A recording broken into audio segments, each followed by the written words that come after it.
menangis, kecewa, itu masuk putus asa enggak? Iya. Punten. Saya, kata Bunda Dewi, sudah berdoa. Allah yang bilang, ud'uni astajib lakum. Berdoa kepadaku, pasti apa yang kalian minta dikabul. Cuman Bu Ratna,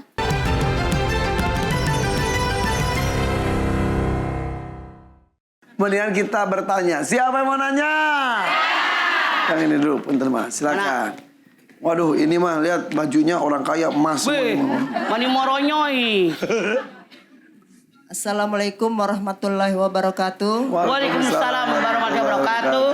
Saya Ratna Dewi dari Masjid Taklim Musola Said Kecek, Ya, Desa Pulau Harapan, Banyuasin, Sumatera Selatan. oke orang desa. Tanya Mama, yuk. Ayo.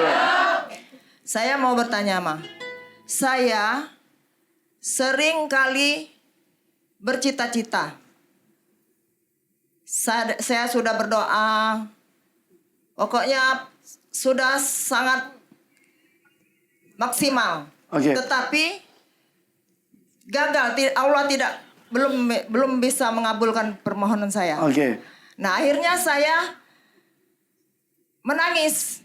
Apakah dari tangisan saya itu disebut putus asa, Ma? Oke. Sedangkan di agama kita tidak boleh kita berputus asa. Oke. Itu saja. Jadi punya saya. cita-cita, sudah usaha, sudah doa, tapi tidak terwujud, Iya. kecewa, Iya. menangis. Iya. Apakah itu termasuk kategori putus asa Iya. atau tidak? Menangisnya terus-terusan itu. Tujuan Saya menangis seolah-olah saya ini menyalahkan diri sendiri. Apakah saya itu menyinggung Allah? Apakah saya Oke. menyalahkan diri sendiri? Artinya menyalahkan Cita-citanya Allah. emang apa? Ya, cita-citanya misalkan anak saya ingin menjadi tentara, ya. Tetapi akhirnya tidak terkabul, ya. Ingin misalkan memasuki suatu pekerjaan berkali-kali gagal. Akhirnya saya itu menangis sendiri. Oke. Usaha Ya. sudah, doa sudah Ya. gitu ya. Oke, oke. Tetapi tangisan saya itu terasa seakan menyalahkan yang Maha Kuasa tidak Oke, mengabulkan oke. permohonan saya. Sip, nanti kita tanya ke Mama apakah masuk kategori putus asa atau tidak ya, Maya. Ya. Kita bahas sesaat lagi tetap di sini di Siraman Kolbu bersama Mama Dede. Tanya Mama yuk. Terima kasih atas kesetiaan Anda bersama kami di sini di Siraman Kolbu bersama Mama Dede. Tanya Mama yuk. Tadi ini ada yang bertanya, Ibu siapa tadi namanya? Ratna Dewi. Bu Ratna Dewi bertanya, katanya beliau sudah berusaha, sudah berdoa, tapi cita-citanya belum terwujud. Terus menangis, kecewa, itu masuk putus asa enggak? Iya. Punten. Saya, kata Bunda Dewi, sudah berdoa. Allah yang bilang, ud'uni astajib lakum. Berdoa kepadaku, pasti apa yang kalian minta dikabul. Cuman Bu Ratna, yang namanya doa pakai syarat. Anda nyalahin Allah dosa, bukan orang beriman, tapi orang kafir. Kenapa nyalahin Allah? Apakah ketika Anda berdoa, syarat yang Allah ajukan terpenuhi apa belum? Emang syaratnya Anda apa? lihat Al-Baqarah 186. Wa idza salaka ibadi anni fa inni qarib ujibu da'watad da'i dadaan.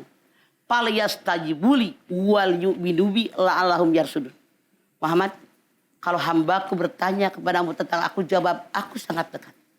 Aku kabulkan doa bagi siapa yang berdoa. Syaratnya 2. Beriman kepadaku.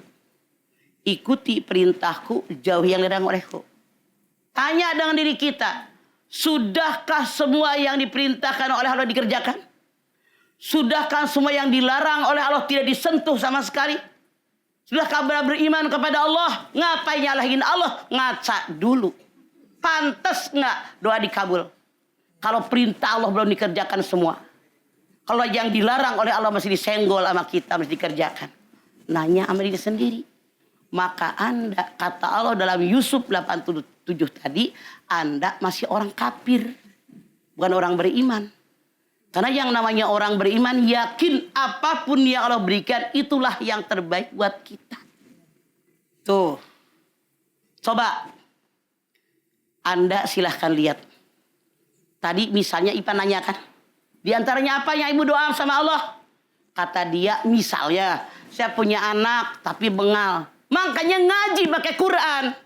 Taraktu fikum amrayn lan tadillu ma tamassaktum bihima kitaballah wa sunnatun nabi. 2 perkara yang aku tinggalkan buat kalian. Kalau berpegang dengan 2 perkara dijamin hidup kalian selamat dunia akhirat. Mana yang perkara? Al-Quran sudah Rasul. Di Quran jelas. Allah bilang, anak ada 4 kelas. Yang pertama qurratayun, dunia akhirat baik. Yang kedua zinatul hayati dunia, cuma dunia doang ibadahnya nggak pernah. Yang ketiga fitnah ujian. Yang keempat musuh. Makanya kaji Quran. Jadi tidak akan putus asa. Makanya jadi umat Islam Quran bukan buat pajangan. Syahrul Ramadan alladzi unzila fihil Quran hudal linnas wa bayyinatin minal huda wal furqan. Apa fungsi Quran? Petunjuk buat manusia. Penjelasan petunjuk, pembeda mana yang boleh, mana yang tidak, mana yang halal, mana yang haram. Kenapa ini terjadi? Karena tidak memahami isi Quran. Oke. Kalau berkata gini, aduh ya Allah gini-gini banget nih hidup gitu gimana? Salah. Gak boleh juga ya? Artinya tidak terima dengan apa yang Allah berikan. Padahal itulah yang terbaik yang Allah berikan kepada kita. Rasul bersabda, sungguh ajaib orang beriman. Dia dapat kesenangan, kebahagiaan. Dia bersyukur, syukur baik baginya. Dia dapat musibah dan ujian. Dia pun bersabar, sabar baik baginya. Makanya kewajiban kita bekerja berusaha maksimal. Diiringi doa. Hasilnya Anda lihat At-Taghabun ayat 13. Allahu la ilaha illahu wa alallahi falyatawakkalul mu'minun. Tidak Tuhan yang patut disembah kecuali Dia. Bertawakal kepada Allah begitu. Sangat salah Anda. Artinya orang yang begitu pola berpikir seperti Anda orang kafir ketak. Jadinya. Takutnya. Tidak beriman dengan ketentuan Allah. Robah daripada kita tidak diterima kalau mati oleh Allah. Ya, Ma. Terima kasih, Ma. Bijak istighfar. Assalamualaikum warahmatullahi wabarakatuh. Salam. Mah, kalau kita menyalahkan Allah, nggak percaya pada keputusan yang terbaik dari Allah, kata Mama tadi takutnya Kafir. disebut kafir. Kalau gitu, kalau kita tobat, apa harus syahadat lagi atau gimana? Tidak.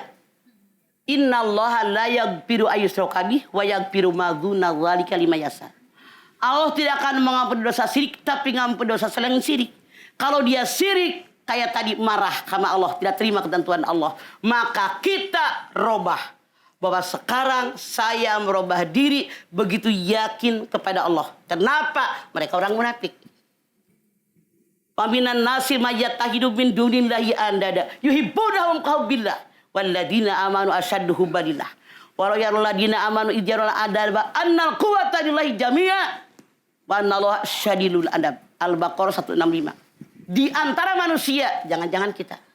Di antara manusia ada yang menyembah tandingan Allah. Mereka mencintainya sebagaimana mencintai Allah. Dia yakin. Padahal orang yang beriman benar-benar cinta kepada Allah. Kalau orang zalim tadi, orang yang selain menyembah Allah, menyembah tandingan Allah, masuk ke dalam hari kiamat, dimasukkan ke dalam neraka jahanam, dia tahu kekuatan Allah semuanya, maka baru nyesal. Percuma, udah mati. Udah kiamat. Makanya mumpung hidup banyak taubat dengan taubatan nasuha. Syaratnya tidak mengerjakan yang dibenci oleh Allah. Oke, siap. Kita